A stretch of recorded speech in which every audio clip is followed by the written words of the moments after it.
Welcome back, guys, to another installment of Financial Coach Reacts. We're jumping straight back in where we left off on the 60 Minutes Australia video. I think this one won't be able to be monetized, which is okay. We're still going towards that goal of 1,000 subscribers, but honestly, I'm closer there than I am with watch hours. Definitely need the watch hours, but I want to finish this one up. It's such an interesting video seeing how different young people react to money, and I want to reiterate how important it is to learn as much as you can. You don't have to be an expert, but learn as much as you can. Don't be afraid to ask questions and reach out to people for help. I'm always available for questions. If you guys comment down below, or if you're interested, you can go to my website and check things out. We can even do like some free sessions if you have some questions, free phone calls for you guys. I do want to help the younger generation because there's so much that we don't learn in school and that some people don't learn from their parents, and it puts you at such a disadvantage. And we're seeing that in this video. So if you haven't seen part 1, go check that one out. But let's jump into part 2 and see if it gets worse.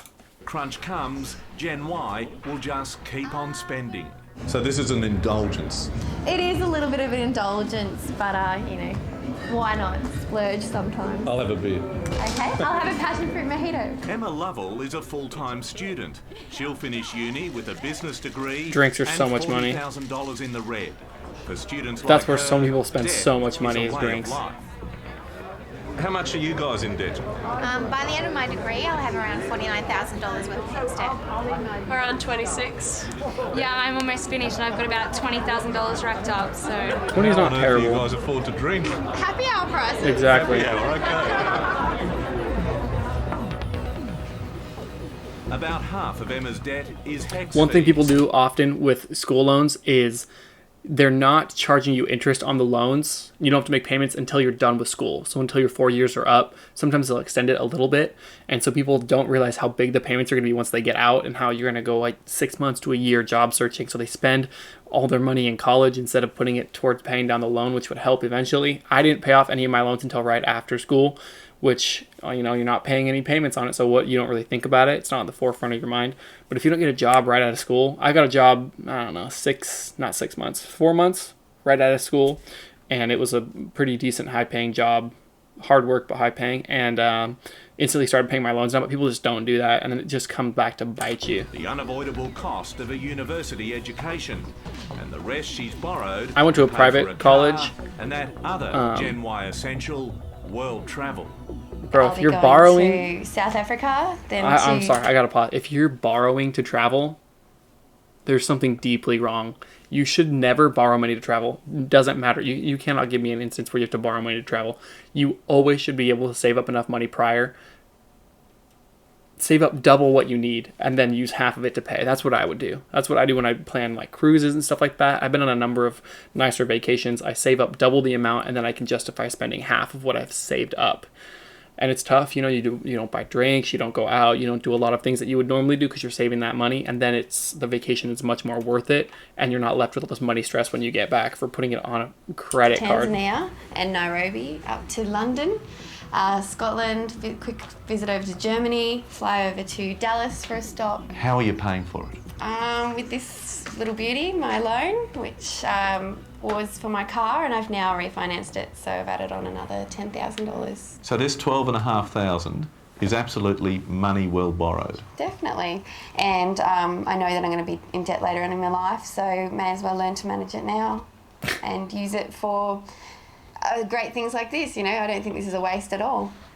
Zoe, what's it like walking into a big shopping It's a centre waste of debt. for you? It's not a waste of money. Zoe's money was wasted in shopping centres like this. I want to walk into and buy stuff. And On stuff she didn't need and couldn't afford. Remember, her debt is more than $70,000. And is that exactly what you were doing? You were just coming in and laying down the cart? yeah, just laying down credit, and they ask how you're going to pay, and just say credit, just credit. So just sign away. A sucker for interest-free deals, by the time she realised her debt was out of control, so was her life. I thought about going and being a stripper for a couple of nights just for the money. But when it came down to it, I couldn't do that to my mum. I couldn't do that to my family. I couldn't do it to myself. What stopped you walking out the door? My beliefs, my mum. Knowing how it would hurt my mum to know that I went and did that. Oh, you poor possum. It's kind of funny. He called Like her so many poor, of but her not in that way. generation, Zoe is now back living at home. I did the dishes. That's as well. smart. A vastly different life. That is the number one thing I think you could do if you get in a situation like this.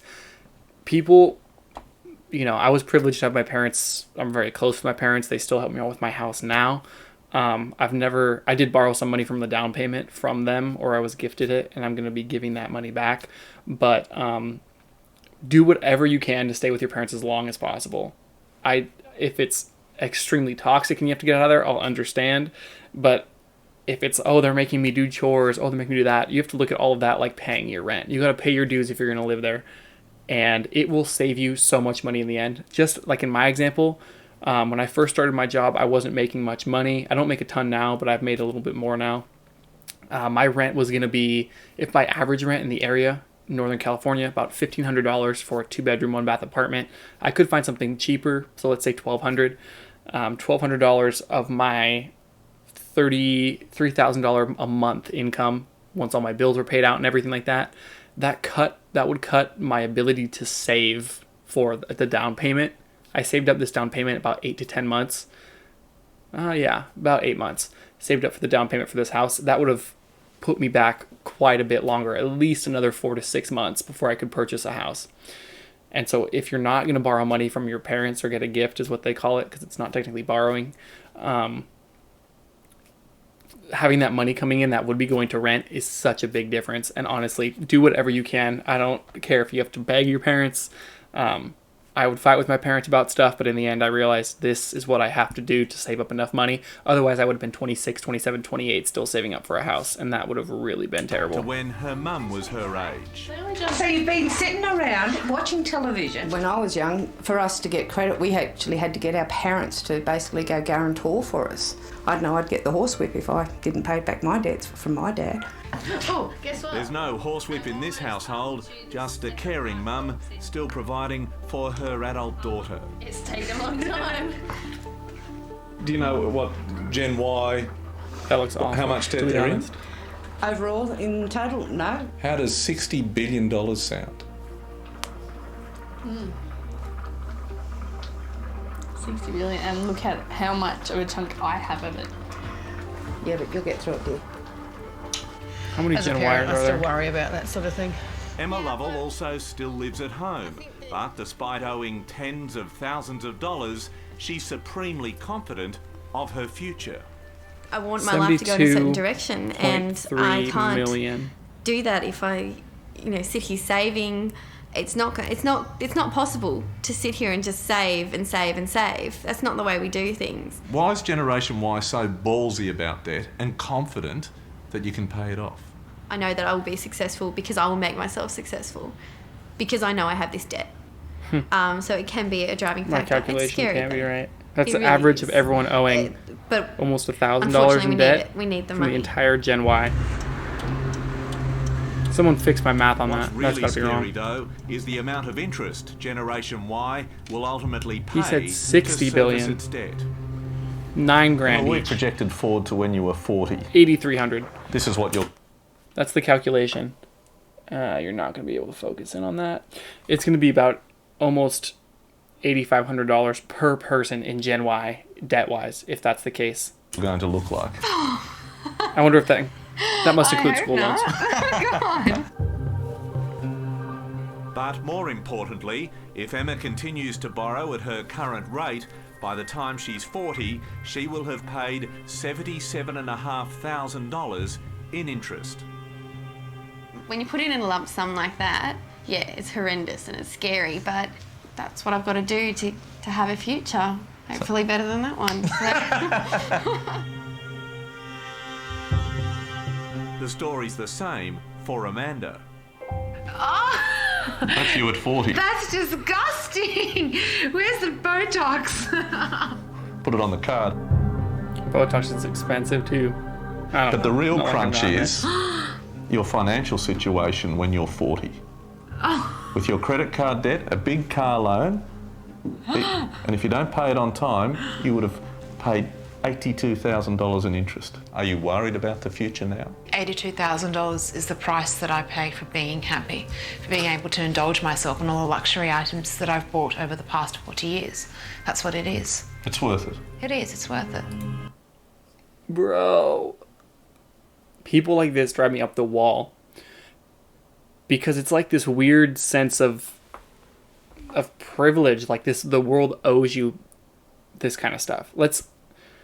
If you get down to it, it's tough. Life is definitely not easy. You are not owed happiness. If you find happiness in things like spending money, you better be out there making a ton of money.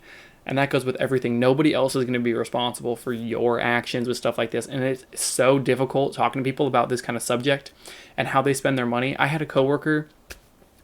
We made good money my first job. He's a super nice guy, couple kids, but he would just, what was he making? He was making 28, 23-ish an hour. He would blow that money on so much stuff. He would buy random, what did he buy? Some crazy RC car and then a crazy vacuum, even though we lived in hotels, all this kind of expensive stuff. He ended up taking a lot of it back at the end, which I was like, good, stop buying all this stuff. But he's like, oh, but I think it's so cool. It's a fun way to spend my money. You're not owed fun. Stuff like this kind of lifestyle, I could never live like that. It would drive me insane, the amount of stress and pressure. Even with my student loans to pay back currently, I already feel that amount of stress and I want them gone. That being said, I've taken vacations while I still had student loans. I think you can live a good mix and enjoy life and make enough money to enjoy your life. There's nothing wrong with her working 40 hours a week and spending, I don't know, $200 a week. That's too much. $200 every 2 weeks on clothes and something like that. Treat yourself to something at the end of a difficult month. Go on a shopping spree once a month. Buy stuff that you're going to use. There's no way she's wearing all these clothes. There's no way that they're actually... She must have so many clothes. She's probably giving them away in droves or trying to resell them or something like that. You're not owed happiness in this life. You're not. And until people realize that, you're going to have more and more people like this. And until you're taught that you're not owed happiness, you have to find a way to enjoy your life. And she found a way to do it, but it's not a lasting way to do it, in my opinion. Maybe she'll be happy when she's $1 million in debt at 60. This could all be prevented so easily, though. Where does Gen Y's $60 billion in debt in Australia now fit into the I wish they had pulled up more financial guys. meltdown I don't know if maybe now? younger women spend That's more. That's the poisonous icing on top of a very poisonous cake. The cake was going to sink anyway, and the icing is going to drive it down even further. They've got all the debt and no assets, and at some stage soon they're going to have no income, and that's a deadly combination. It's a lesson Zoe Zirkler had to learn the hard way, but finally she's quitting credit. Her nails are so long. That stuff is so expensive. Because of what they've done. She's working full time, and you can't help but admire her decision to pay back what she owes. Nails can be something like not terribly expensive. I should have cut that up a little more. But for most of I guess they're all maxed out Generation Y, anyway. they'll continue to buy now and pay later. So this is your home. This is where you're most happy. I was born here and I would die in here. It's great. It's great. Hello, I'm Thinking about that last girl. Thinking about this girl. Who is going to marry her? That would be, if I was in love with somebody, we'd been together, I don't know, 3 years, and I found out they had $60,000 in shopping debt. That's such a huge red flag because they don't know how to handle money. I would never, if I found out early on, I would never date somebody like that. And she doesn't want to date me, I'm sure, but still, that's going to cut your dating market, I would say, in half. And you're probably not going to end up with the good half being left when maybe there's a guy that's $70,000 in debt that would be interested. But that immediately, like from the dating standpoint, from trying to start a life with somebody, imagine trying to buy a house. You need $30,000 for a down payment. And you're like, oh, we can save up and work on this. And you find out your girlfriend, your wife has $70,000 in credit card debt and is actively accruing more. Actually insane. I wonder how much she's actually spending a year. If she makes $35,000 and is spending all that, maybe she's not that bad in debt. But who knows? I don't remember if they actually said that. But that's going to be the end of the video, guys. As always, like if you don't mind. That helps me out a ton. Subscribe. This is the second part, so if you missed the first part, go check that one out. I hope you guys like the commentary type stuff. I will be doing more reaction videos because they're super fun, and this is actually super practical when it comes to like financial coaching and trying to help people like this. This kills me. It really does. I hate seeing this kind of stuff, and especially with our younger generations, it's going to be such a problem, and it affects everybody. In the end, it affects everybody, just like we've seen with financial crises in the past. So I appreciate you guys for watching. Again, like and subscribe. Let me know in the comments, who do you think was the worst? I'll give my answer now. I think this girl's the worst. I know the other girl was 70K in debt, but she's living back at home. She's working full time. She's doing her best to pay off that money. This girl seems like she's still in the bad mindset, and if she bought a $60,000 car on a $35,000 a year salary, that's going to be rough. I wonder what interest rate she got. I wonder all that kind of stuff, because it's going to be so hard to pay off, and it's going to appreciate in value so quickly. That car is not worth that much today. So, as always, I appreciate you guys. I hope you had a good day in the market today, and that's it. I'll see you in the next one.